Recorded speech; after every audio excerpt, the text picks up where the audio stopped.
Here we go. Hi, Sue. I'm so glad you're here. You want to come up here with me?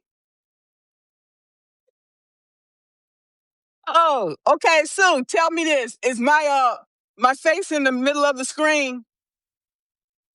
Because every time I go live, half of my face is cut off. Okay. At least I have you. Oh, okay, cool. You know what? You my security blanket. Please just go ahead and continue eating. And so I'm glad you're here. If nobody else shows up, it's all right if it's just me and you. Okay. I appreciate you. Okay? Thank you so much. Um, I have to have this conversation today. Okay? So, hi Mackenzie. I have to have this conversation today because this unmasking is very, very important for me. And I'm gonna explain to you why. Okay? Um, I want to explain to you how difficult this is for me. Okay? Because I don't like to talk about my personal business, okay? Because I was always taught as a child, you don't talk about your personal business. You leave that inside the house. You die with that, okay? I am dying, and I'm supposed to be alive. I am literally dying because I can't speak my truth, okay? And I'm tired. I'm truly tired, especially after my neighbor passed away, and he had a wonderful life, and his wife, she was a nurse, okay? She volunteered at the hospital during the day, and they had care for him, okay?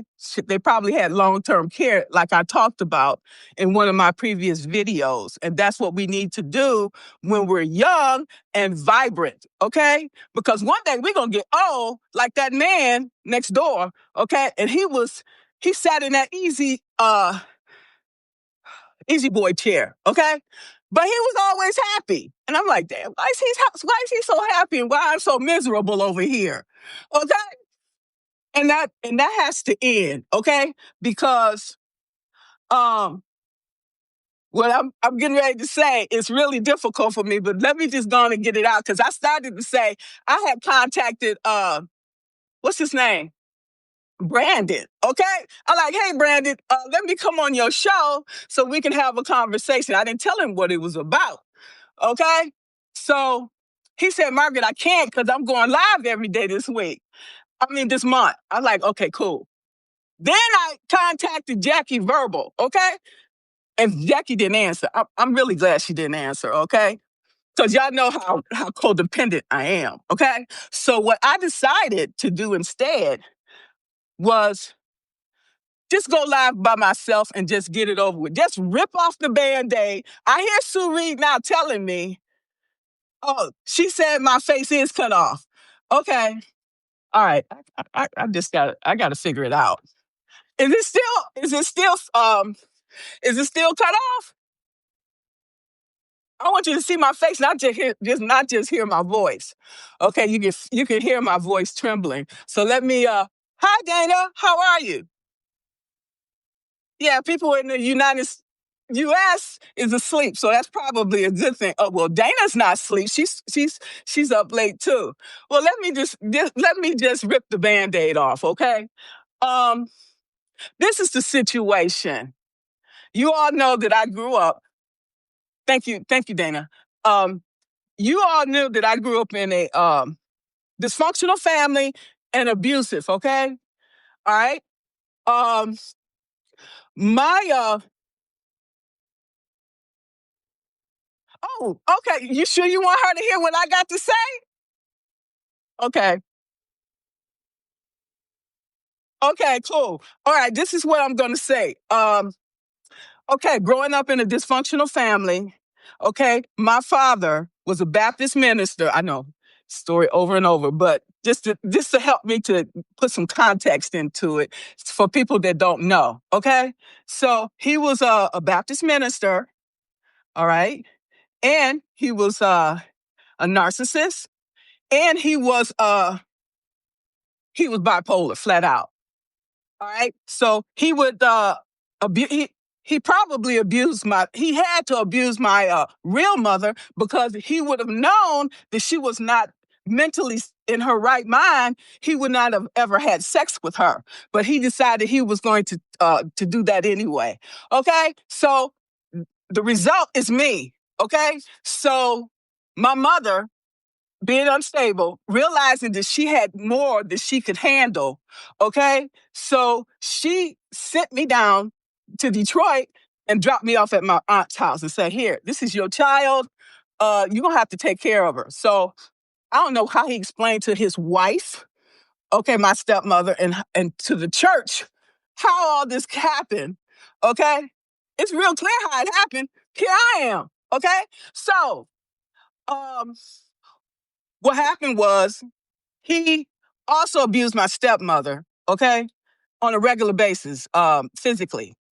He would whip me with whatever he got in his hand, whether it was chair, whether it was a extension cord, uh, whatever. And he didn't feel bad about it, okay? So what I did, I just tried to stay quiet and stay out of his way, but that was impossible, okay?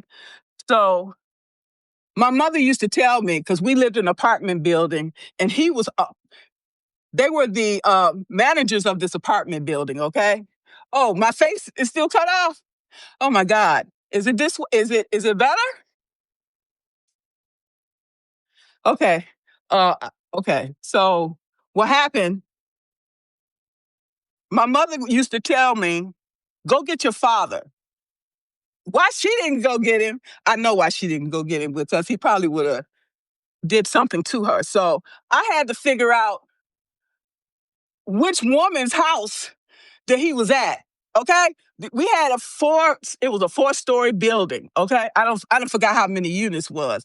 I like, well, I know he liked this woman, and he liked this woman, and he liked this woman. So I start in the basement, and I knock on the door. Okay, it takes a little while for them to get to the door, and the woman, she answered the door in her negligee. Okay, and I really couldn't say nothing. When he seen me, he should know that my stepmother is looking for him. Okay? I don't say nothing, because I don't know what type of frame of mind he's going to be in if he was interrupted in the middle of something. Okay? That's why my stepmother didn't go down there. Okay? She sent me instead. Sent me down there. Okay?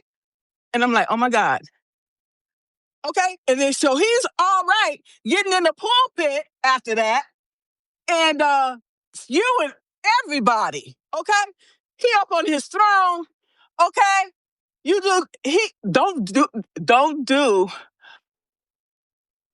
this is difficult. Anyway, don't do as I say do. Don't do as I do as I say do, okay? And everybody else in the church, okay? So he decides what is acceptable behavior and what's not. But not starting with himself. Okay? So all of these things going on, okay? When my father shot at me, when he decided that I didn't really have the right to throw that iron at him. But I was so afraid that one day he gonna hit my stepmother in the corner of her head, hit hit the table, and she passed away. It don't take much. He has a lot of strength. You can fling you up against the wall, whatever, without any second thought. Okay? So I'm like, oh my God, I gotta leave here. After he shot at me, if I hadn't have moved when I did, uh, I probably would have been dead. Okay? So I said, I'm gonna take my chance. I'm not going back there. Okay? I lived on the street. Okay? So when you live on the street, you do what you need to do. Okay? So what I'm trying to say is, um, I also got pregnant at 14. Okay? So we was close in age, okay? We were. And so searching for love in all the wrong places, okay? I had no business having sex at that age in the first place. So when you're having unprotected sex, again, you come out with a baby. Okay? So my daughter, Bless her heart, she's a sweetheart. So anyway, she had to deal with being rejected by her father. Okay, so it's like one thing after the other. So I've been having these conversations, okay, with different healers, um, astrologists, and things like that, trying to figure out how I can break these doggone these uh these chains that are holding me back. I don't care how many notes I can put 100 notes in Substack, and it still don't make me feel no better. I'm just gonna be honest because I'm just trying to heal and try to figure out. Okay, well, let, let me put these notes in. Let me put in these uh reflections and everything. Okay, I'm trying to figure it out. But until we tell the truth, our truth, we will never be able to set ourselves free. Okay? So this is the situation. I lived on the street. Okay? Um, the relationship I had with that young boy, he couldn't have did anything for me anyway. He ain't had no money. Me and him around the same age. Maybe he's a couple of years older than me. And so his mother, uh, she didn't want to have nothing to do with it. She didn't want the baby. She don't want to be a grandma to the baby. She didn't want nothing to do with it. Period. Okay? So my father said, okay, well, you're gonna go to court and you're gonna tell them who the father is. Okay? And I'm like, oh my God, oh my God. And so she had a lawyer, okay? So since we had the public defender, like, okay, K. Close, boom, he got his money, whatever. And so they said, oh, he's not the father. How is he not the father? If you take the blood test, it, it clearly shows he could be. But when you don't have a lawyer, you SOL, okay? Period. Public defender, they go out and they tired, okay? They're not even getting enough money for what they're doing, okay? So they like, next. So what I'm trying to say, I'm trying to get to it slowly. So being rejected by my mother, then my oldest brother rejected me. He and my mother are very close. I understand, okay? And he had to take care of her, okay? And he was child himself, okay? So he can't do nothing for me. So I'm just out there by myself, okay? Lord Jesus, bear with me. So I'm just gonna come out and say it. I had relationships with women, okay? All right, since I was living on the street. Okay. I had no um no nothing good come from my father, nothing good come from the relationship with my this young boy, okay? Nothing came from the relationships that I had after. They all turned into relationships like my father, okay? Abusive, okay? Where I had to run for my life, okay? So, uh, I didn't fare well on either case. So I hid all of these things and I just put it to the background, okay? And just tried to live life. And the last relationship I was in, okay, to show you how bad it was, I had to get out. That person, I found out she was on crack cocaine, okay? She was also taking pills, okay? And she would turn into a monster when she mixed it with alcohol. And I'm like, oh my God, we had some fights. That's where this scar come from. I got cut with a knife. I put my hand up to try to prevent my face being cut. So she was not herself. Most times she wasn't anyway. So, I mean, oh no, that was another relationship. Anyway, I had to run from that relationship too. I had to get out, okay, with my life. And so the last one, before I went, I decided, I can't take any more of this. I decided to volunteer to go to Iraq, okay, to get out. I figured you can't reach me here. You can't get to me here. And I stayed over there like 2 years or whatever. Uh, and I end up blocking all of it out and getting over it because I had something else to divert my my time and everything too. So I figure, okay, I am damaged. Okay, I can't have relationships with nobody. Okay, and so I left it at that. Oh yeah, the house. Um, I actually had two houses. One house was next door. It was a little starter house. That was paid off. Okay. Then I decided to buy the house next door. I figured, okay, well, this could be the rental property that'll help pay the mortgage on this house, which was a smart idea. It's provided you have a good tenant. Every time I had a tenant move out, for whatever reason, they feel like they're gonna tear up the house. And then I have to fix the house up before I rent it back out. Okay. And the reason I said I don't like to, I'm not dealing with anybody that's not on the same level as me is because I'm paying all the fucking bills. I'm paying all the bills. I'm working, I'm doing all these other things. And what are you doing? Okay. You just there for whatever you can get. Okay, fine. Okay. Well, if you do these things for me, then you would be helping me. Okay. So I don't have to deal with these things. But you can't even do that. Okay. It's like, okay, all right. So I'm not messing with anybody, whoever you are, if you're not on the same caliber as me, because that's caretaking. I was so codependent.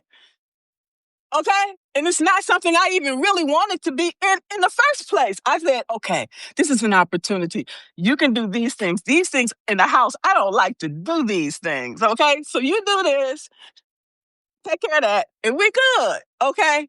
But when you give people an inch, they take a mile. And I had been wanting to get out of it in the first place. And I'm like, I was so miserable. And I just was afraid to say, look, this is not working. I'm going to leave. You can have this damn house. You can have it and all the things that go with it because they said to me, okay, because that was when the market went down. And they said, well, you're going to have to put a new roof on this house and you're going to have to do this and this and this. And I had paid $90,000 for that house. I said, I'm going to walk away. I'm like, you wanted this house? You can have it. Okay. The house next door, it needed so much work. I wasn't putting no more money in there. It's like you got an old jalopy and you keep putting money in that car, and it keeps breaking down. That tells you something got to give. Okay?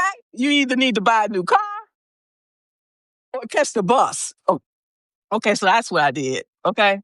So I keep all this stuff inside because when people see this, people snub you anyway. Okay. My family, they all probably knew anyway. I don't care at this point. But my father telling me, it's abomination and you're going to hell. And he's talking about the Bible and you screwing all the women in the church. You screwing the women in uh in the apartment building. Who knows where else? Okay. So it's like I had nothing and nobody to fight for me. So that was the hand I was dealt. When I was living with them people, they say, hey, we need you to do this or do that. They were nicer than my father. Okay. So, you can be more amenable when people are talking to you nicely. Okay. Not disrespectfully. Okay. So, I had to come clean with this, uh, because it's I am holding on by a thread. My neighbor died. Okay. I no longer have that job to cling to. I'm retired now. Okay. And I have to sit in all this stuff. And I just wanted to absolve myself from it. I'm not here to do nothing but God's work, period. All right. That's it. I I just wanted to come clean and talk about it so I can really heal. You guys know that I've already made amends with a lot of the people that I have offended here. Okay. Um, I've just been struggling. mentally and emotionally. And that's why I had made that appointment for behavioral health. Okay. But it didn't come through when I needed it. And I obviously needed it now. But by me releasing all of these things, I can eat. Okay. I can sleep. And whatever happens after this, it just happens. People just gonna stay, and people gonna go. I can't do anything about that. I just have to take care of myself. Okay. That's why I had a reading yesterday with Eva, okay? And she was telling me uh how to protect my energy, because it's important to do that. All of these things impact my energy and my ability to be able to not perform, but to um come with wholeness. Okay. How can I help you to become whole if I'm broken? I'm not just using that as example. I'm not broken. I might be little uh whatever you call it. Okay. So in order for me to speak my truth and to help you, I have to expose myself. And she told me that I am the person that's breaking this generational curse of all. I guess so. All right. I don't know where it's going to take me, but my path is very clear. Okay. So in other words, if this can help you from me speaking my truth and absolving myself. So when I make that transition to the other side, I am truly free. Okay. What's going to come of my life as of this, I have no idea. She said I'm going to be successful. I would expect that I would continue being successful as I have my whole career. That's not going to change whether I leave Substack, whether I go somewhere else. I'm going to be successful because that's who I am. But it's time for me to stop being fake and be who I am. And if you guys can accept that, I embrace it. Um, do you guys have any questions?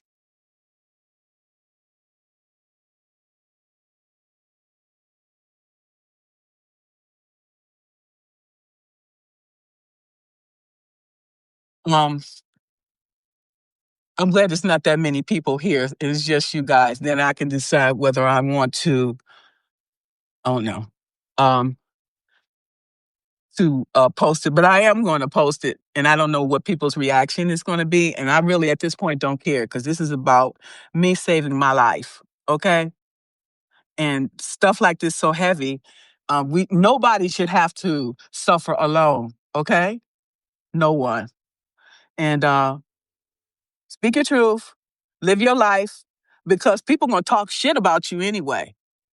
Whether you tell your truth or not, and people really don't care because I'm gonna tell you why. They have their own trauma that they're dealing with, and they refuse to deal with it. Okay, but I'm telling you, it's okay. When you let that stuff go, you feel free to be yourself, be who you are, and you deserve that. You sacrifice for everybody. It's your time, okay?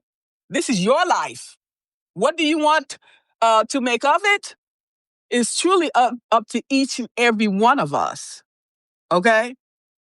And so I really want to thank you so much for showing up for me today. This was amazing. You held space for me to talk about this. Like I said, I've been holding on by a thread, and I just want to be free. I want to be happy, and I want to find love.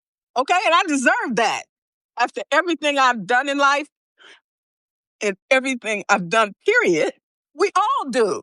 Okay? We deserve that. And I want that for each and every one of you. And I hope that don't discourage you from talking to me because I am bound. I am a certified coach bound by the ethics, something that my father never had. And I have integrity. Nothing trumps integrity, okay?